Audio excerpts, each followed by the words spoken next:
Good morning, সকালের তাজা কয়েকটি খবর। তেলেঙ্গানার শিল্প দুর্ঘটনায় 46 জন নিহত, 33 জন আহত।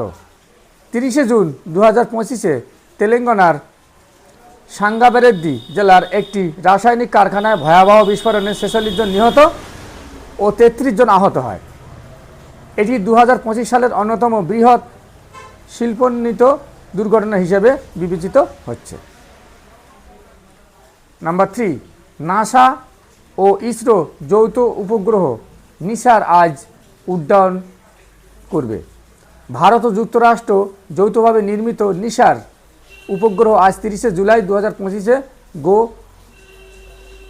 SLV F-16 রকেটে করে সতীশ ধাওয়ান স্পেস সেন্টার শ্রীহরিকোটা থেকে উৎক্ষেপণ করা হবে। এটির বার্ষিক মূল্য প্রায় 1.5 বিলিয়ন, যা ভূপৃষ্ঠ, জলবায়ু পরিবর্তন ও প্রাকৃতিক বিপর্যয়ের মতো গুরুত্বপূর্ণ তথ্য রিয়েল টাইম ভিত্তিতে সরবরাহ করবে। নেক্সট, এয়ার ইন্ডিয়ার উপর ডিজিসিএর নিরাপত্তা অডিটে 51টি গুরুতর লঙ্ঘন চিহ্নিত। ভারতের ডিজিসিএ কর্তৃক করা জুলাই 2025-এর এক অডিটে এয়ার ইন্ডিয়াতে মোট 51টি সিস্টেমিক নিরাপত্তা লঙ্ঘন পাওয়া গেছে, যাতে আছে অনুমোদনহীন সিমুলেটর ব্যবহার, প্রশিক্ষণগত ঘাটতি, ক্যাবিন ক্রু অসম্পূর্ণতা, দায়িত্ব বিভাজনের অভাব ইত্যাদি। এর মধ্যে 7টি লেভেল 1 লঙ্ঘন, যা 30 জুলাইয়ের মধ্যে সমাধান করা আবশ্যক। নেক্সট, ভোটার লিস্টে বেআইনি নাম 127টি ভুয়ো প্রবেশিকা চিহ্নিত, তদন্ত শুরু। আজ পশ্চিমবাংলার উত্তর ও দক্ষিণ 24 পরগনার ভোটার তালিকায় 127টি সন্দেহজনক নাম পাওয়া গেছে, যেগুলি অনুমোদিত হয়নি ঠিকভাবে যাচাই করে। রাজ্য মুখ্য নির্বাচনী কর্মকর্তার নির্দেশে এখন এই নিয়ে পূর্ণ তদন্ত শুরু হয়েছে। নেক্সট, শুভেন্দু অধিকারীর অভিযোগ 70,000 নতুন ভোটার আবেদন, অবৈধ অভিবাসীরা ভোটার হতে পারে। পশ্চিমবঙ্গের বিরোধী দলনেতা শুভেন্দু অধিকারী পোস্ট 25 জুলাই থেকে ইস্যুকৃত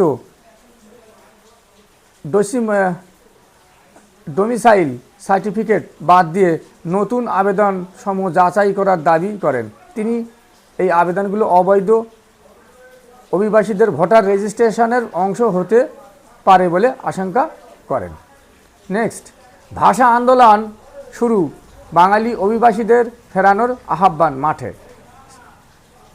সিএম মমতা বন্দ্যোপাধ্যায় উত্তর দিল্লির একটি ভিডিওকে ভুয়ো দাবি করে বলেছেন, ভিডিওটি রাজনৈতিক উদ্দেশ্যে তৈরি করা হয়েছে। তিনি বাঙালি শ্রমিকদের ফিরে আসতে এবং ভোটার তালিকায় নাম অন্তর্ভুক্ত করার আহ্বান জানিয়ে বলেন, এটি বাঙালিদের সাংস্কৃতিক ও রাজনৈতিক অধিকার রক্ষায় গুরুত্বপূর্ণ। নেক্সট, আলু কৃষকের সংকট,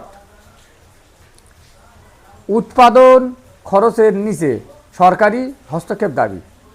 দক্ষিণবঙ্গের আলু উৎপাদনকারী কৃষকরা প্রতি কেজি আলু 10 টাকা বা তার নিচে বিক্রি করতে বাধ্য হচ্ছেন, কিন্তু কলকাতায় খুচরো মূল্য 22 টাকা থেকে 24 টাকা। এমএসপি মিলিয়ন সাপোর্ট প্রাইস হওয়া সত্ত্বেও কার্যকর ব্যবস্থা গ্রহণ না করায় কৃষকেরা লোকসানে পড়ছেন। দ্রুত সমাধান